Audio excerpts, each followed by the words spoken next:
Hello दोस्तों, नमस्कार दोस्तों। स्वागत है आपका हमारे YouTube channel SP biology classes में। आज दोस्तों हम पढ़ेंगे कोशिका के बारे में। कोशिका क्या होता है?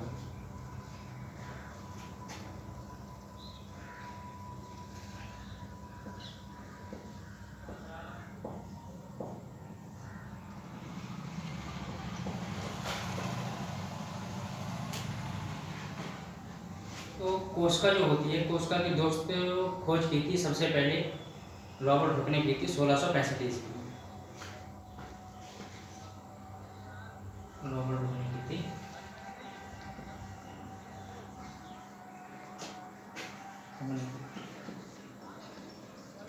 1665 में। अब बात करते हैं कोशिका की डेफिनेशन की, कोशिका की परिभाषा।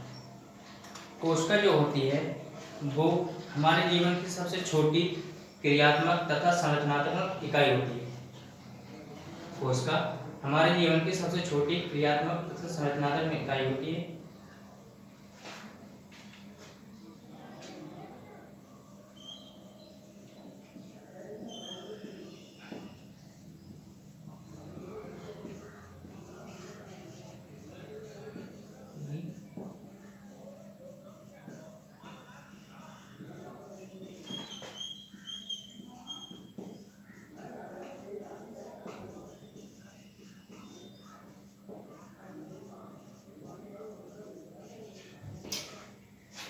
इकाई होती है।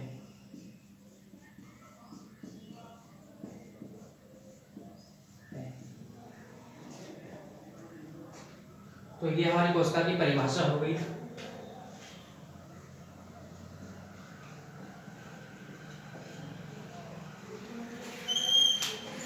ठीक है, अब बात करते हैं कोशिका के प्रकार, यानी कि कोशिका कितने प्रकार की होती हैं। कोशिका जो होती हैं वो हमारे दो प्रकार की होती हैं। नंबर 1 प्रोकैरियोटिक कोशिका,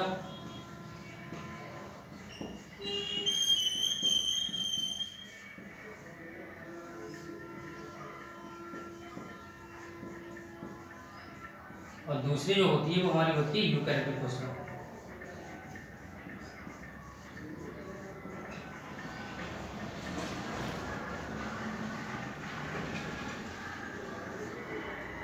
प्रोकैरियोटिक कोशिका, प्रोकैरियोटिक कोशिका वो कोशिका होती है जिसका न्यूक्लियस किसी भी परत के द्वारा कवर नहीं होता सेल में, यानी उसका आनुवांशिक पदार्थ जो होता है वो पूरी सेल में बिखरा रहता है। तो ये हमारी कोशिका कौन सी कहलाती है? ये कोशिका कहलाती है हमारी प्रोकैरियोटिक कोशिका। जैसे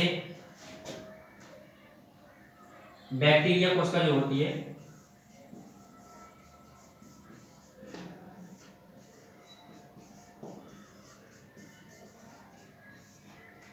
ये प्रोकैरियोटिक कोशिका का उदाहरण है। ठीक, अब बात करते हैं हम यूकैरियोटिक कोशिका की।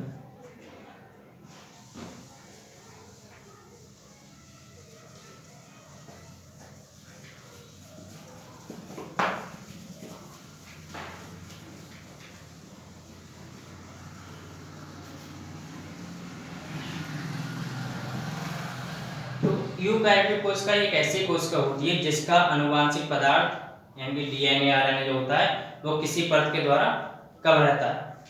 कोशिका में किसी परत के द्वारा कवर रहता है, उसका आनुवांशिक पदार्थ वो कौन सी कहलाती है? हमारी यूकैरियोटिक कोशिका कहलाती है। आइए हम तो यूकैरियोटिक कोशिका का चित्र देखते हैं सबसे पहले।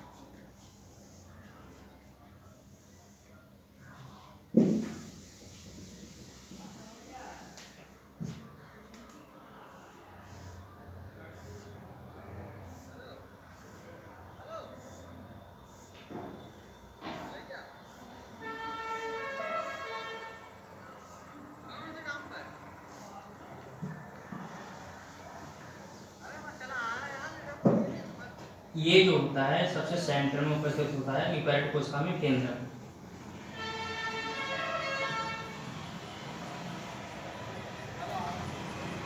केंद्रक से एंडोप्लाज्मिक रेटिकुलम अटैच होता है, जुड़ा होता है। केंद्रक से जो है वो एंडोप्लाज्मिक रेटिकुलम या अंतर्द्रव्यी जालिका जो होती है वो जुड़ी होती है, और इस अंतर्द्रव्यी जालिका पर कुछ गोल गोल संरचनाएं पाई जाती हैं जिन्हें हम कहते हैं राइबोसोम।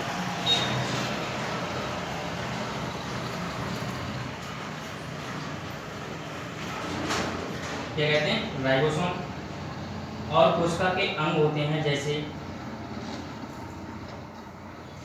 माइटोकॉन्ड्रिया हो गया,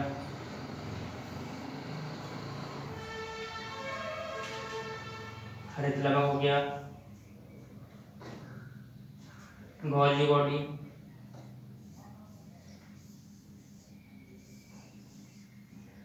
ये क्या होते हैं?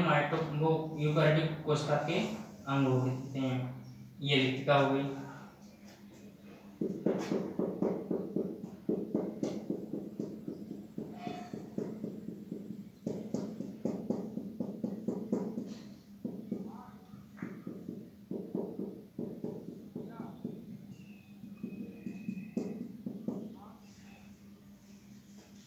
तो आइए हम इनकी नेमिंग कर लेते हैं पहले।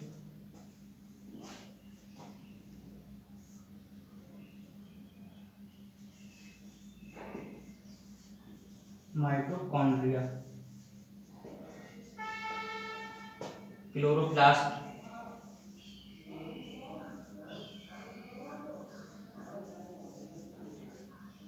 गोल्गी बॉडी,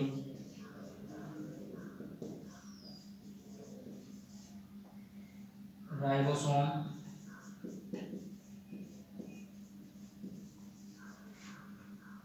ये हो गई हमारी वैक्यूल,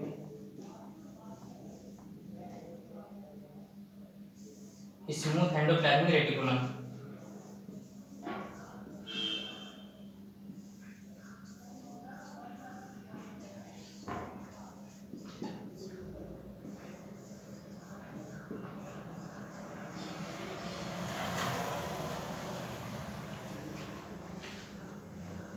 ये हो गया रफ एंडोप्लाज्मिक रेटिकुलम।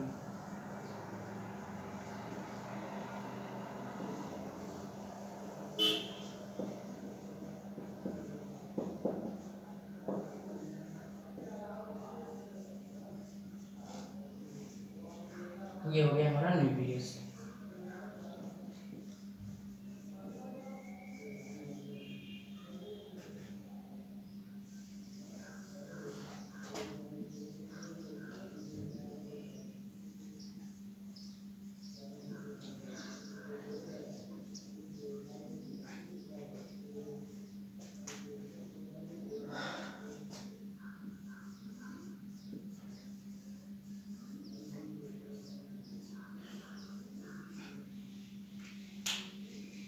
आइए दोस्तों, तो हम इस चित्र को समझ लेते हैं।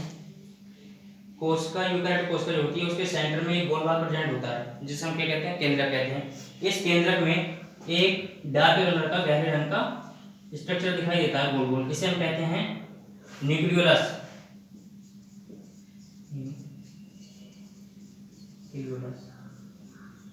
ये न्यूक्लियोलस क्या करता है? ये न्यूक्लियस जो है वो राइबोसोम को बनाने में सहायक होता है।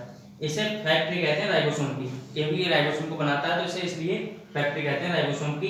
क्या होता है? केंद्रक में कुछ हमें धागे की जैसे संरचना दिखाई देती है। इस धागे को हम क्या कहते हैं? क्रोमैटिन धागे कहते हैं। ये क्रोमैटिन धागे कोशिका विभाजन के समय गुणसूत्र में बदल जाते हैं। उसके बाद बात करते हैं केंद्रक से कुछ संरचनाएं पतली ट्यूब की तरह जुड़ी होती हैं, इन्हें हम कहते हैं एंडोप्लाज्मिक रेटिकुलम। एंडोप्लाज्मिक रेटिकुलम जो होते हैं वो कोशिका को मैकेनिकल सपोर्ट प्रोवाइड करते हैं, यानी कि कोशिका का कंकाल तंत्र कहलाते हैं एंडोप्लाज्मिक रेटिकुलम। एंडोप्लाज्मिक रेटिकुलम के बाद क्या होता है? जो हमें राउंड स्ट्रक्चर दिखाई दे रहा है, ये एक हरे रंग का होता है। ठीक, कैसा होता है? हरे रंग का होता है। इसके कारण पेड़ पौधे की पत्तियों का रंग जो होता है वो हरा दिखाई देता है, तो इसे हम कहते हैं क्लोरोप्लास्ट। इसका मेन जो कार्य होता है वो होता है प्रकाश संश्लेषण की क्रिया करना। क्लोरोप्लास्ट का कार्य होता है प्रकाश संश्लेषण की क्रिया करना, जिसके द्वारा अपना भोजन बनाते हैं पेड़ पौधे। अब बात करते हैं माइटोकॉन्ड्रिया की। माइटोकॉन्ड्रिया जो होती है ये कोशिका का ऊर्जा गृह कहलाती है। माइटोकॉन्ड्रिया कोशिका का ऊर्जा गृह कहलाती है। ये पूरी कोशिका को ऊर्जा प्रदान करती है। अब इस टाइप के हमें कुछ ये पॉइंट्स दिखाई दे रहे हैं। तो इसमें कोशिका में एक तरल पदार्थ पाया जाता है जिसे हम क्या कहते हैं, कोशिका द्रव्य कहते हैं। क्या कहते हैं, कोशिका द्रव्य।